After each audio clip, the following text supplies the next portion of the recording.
is a day we show the world that we stand together as trade unions, as workers in the world. Together we cannot be beaten. That's why the message of unity is extremely important. Industrial has 550 unions in 130 countries around the world with 50 million laborers, workers that are together with you celebrating May Day today.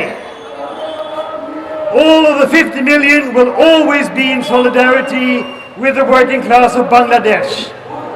You are the crib of especially the textile and clothing industry, and we will always have your back from Industrial Global Union. Solidarity forever, unity forever.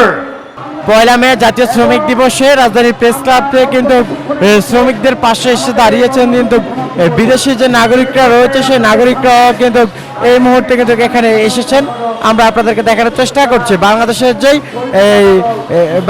যেই শ্রমিকরা রয়েছে সেই শ্রমিকদের পাশে এসে কিন্তু দাঁড়িয়েছেন কিন্তু বিদেশি নাগরিক যারা রয়েছেন বাংলাদেশে ব্যবসা করেন সেই বিদেশি নাগরিকরাও কিন্তু আজকে এখানে এসেছেন। আমরা এখন দেখানোর চেষ্টা করছি প্রেস ক্লাবের সামনে দুজন এসে কিন্তু শ্রমিকদের আজকে যেই পয়লা মে শ্রমিক দিবসে শ্রমিকদের যে আন্দোলন চলছে সেই আন্দোলনের পাশে এসে দাঁড়ালেন তারা।